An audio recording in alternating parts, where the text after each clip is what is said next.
purely based on our act of duplication of ideas. I would like to bring and shed more light to farmers out there why we are not making the expected profit, which is expected success we deem fit to make at this particular period.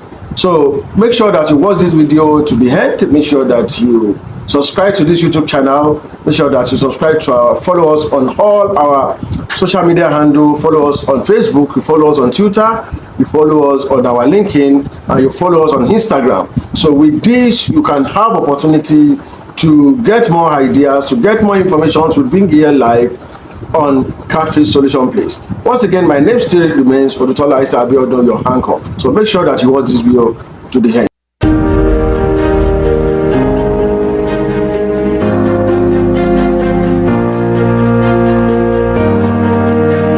Yeah, hello guys, good morning. You're welcome to my channel. You're welcome to Catfish Solution Place. Once again, my name still remains Odutola Isa Abiodun DTM, your great anchor on this channel. Yeah, today I will be bringing to you a very important topic which I thought will help a lot of farmers, and today I'll be tagging this the sustainability of fish farming. Yeah, why farmers are not really making the expected result as at when due.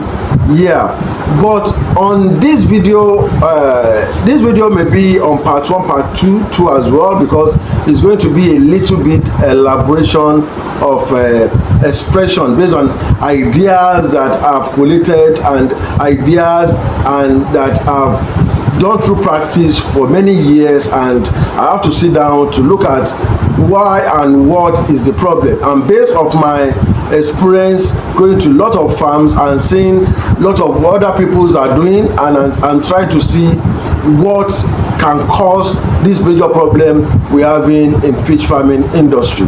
Yeah, once again, make sure that you watch this video to the end. Make sure that you click right now on the subscription button on our Facebook, on our YouTube page, and as you are clicking on the subscription button, if you can't go down to click on the subscription box, there's at your left side of the video you will see a little box that is written Catfish Solution Academy subscription. Make sure you click on it, and automatically you will get subscribed to this great channel. And if you have not like this page, make sure that you do your like now, and make sure that you share. Make sure that you invite people to watch this great channel.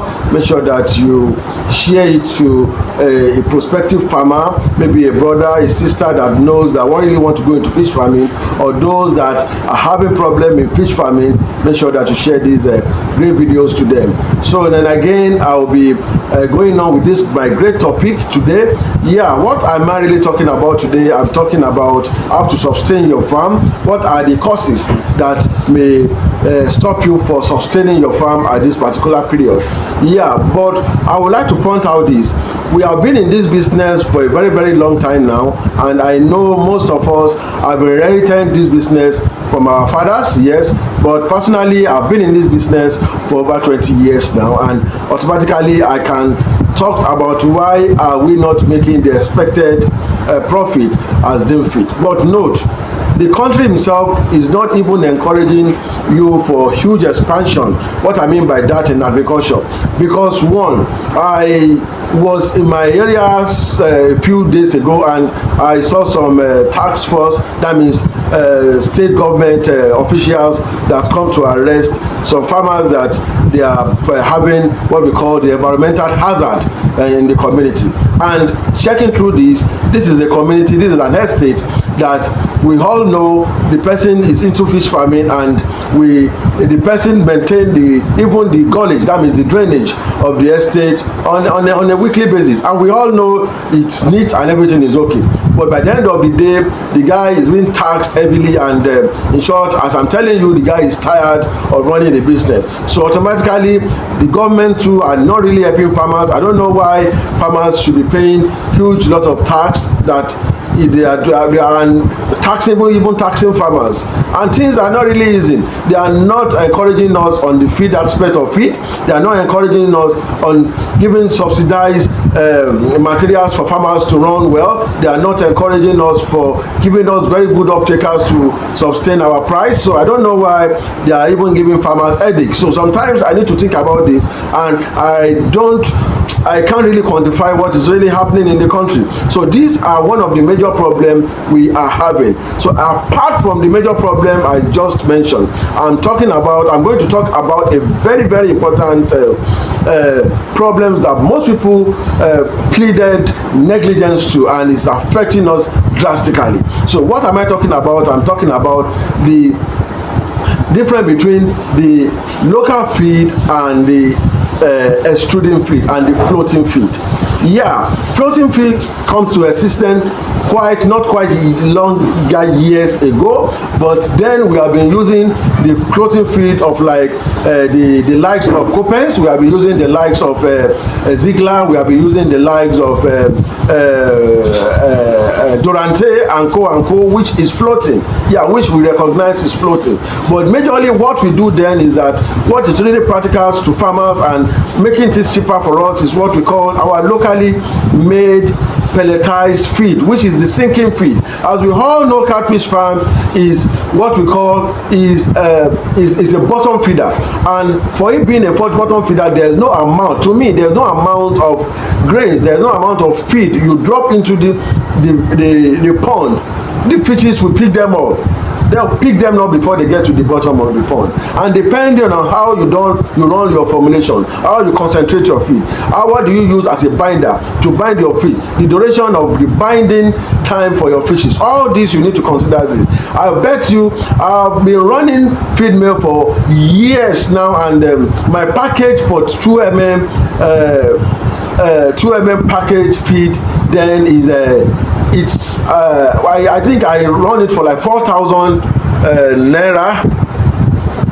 I think then we run it for 4,000 naira to 4,500 naira per bag of 15 kilo. So now let us just look at one of the cheapest floating feed we have for 2mm now. Presently we have the one for like 13. We have the one for like 12,900 naira. We have the one for 13,000. We have the one for 20,000. We have the one for 26,000. Yeah, let me just go for the one for like 13,000 naira, which is an average price. If you are going for the one for 13,000 naira, and it's been written there that we have a crude protein, that means digestible crude protein of 42%, and I can produce my sinking feed then for 4,000 naira, 500 naira, and I'm still making profit. And how much do we sell them? We sell them then for like 300 naira per kilo.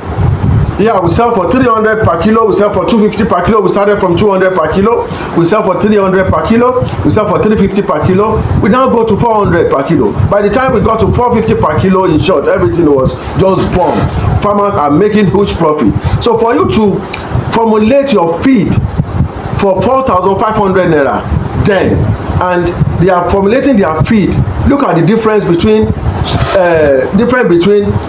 450 naira per kilo and 1,000 naira per kilo. In the difference, I have a difference of like 550 naira. Yeah, I just want to give you a brief analysis for those of us that can understand. We have a margin of 550 naira, and if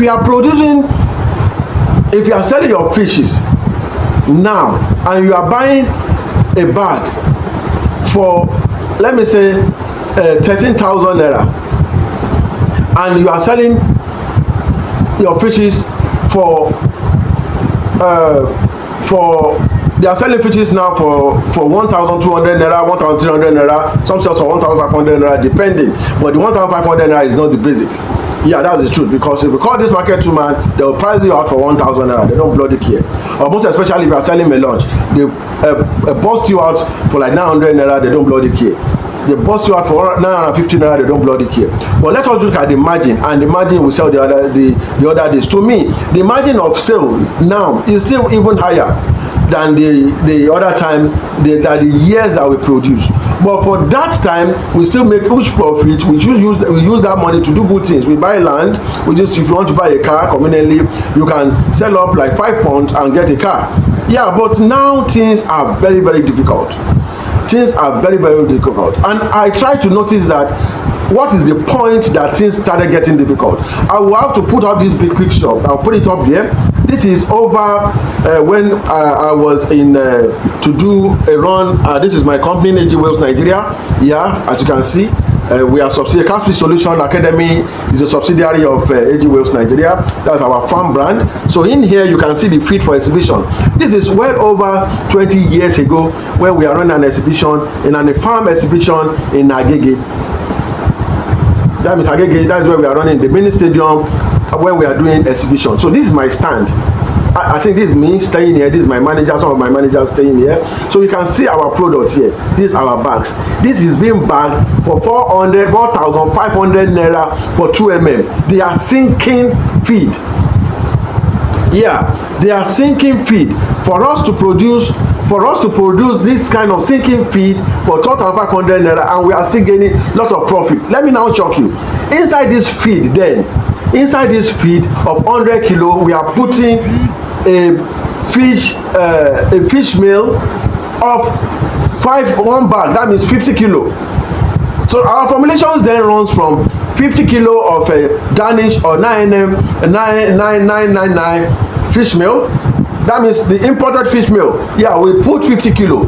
And we now put maybe soya 20 kilo. We run our GNC 20 kilo. We put our flour for binding. We can put that for 10 kilo. That means 100 kilo. So the 100 kilo is what we put inside this feed that we use for exhibition. And that is what we use for our fish in the farm. So look at this, look at that scenario now, and look at what people are selling now.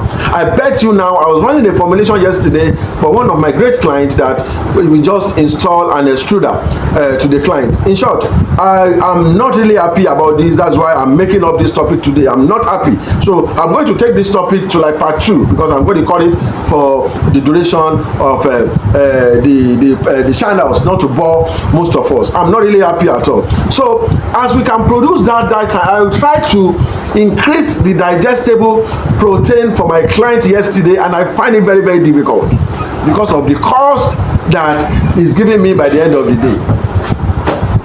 So the 3 mm produce, I managed to make up the imported feed meal to be like just 12 kilo. That means 24 kilo. Yeah, 24 kg in 100 kilo. And by the time I look at the cost is extremely very, very high. And because I'm getting a crude protein or a digestible crude protein on the concentration for 46%, that is why I just have to leave it like that. So that by the time we are producing the 4 mm, I can reduce that drastically so that the fishes can peak, depending on the species of the fishes you stocked, which is very, very important. So all this has to be phantom into, all this has to be well understood. You need to know all this in order not to get problem in fish farming. Watch out for episode 2 coming up next.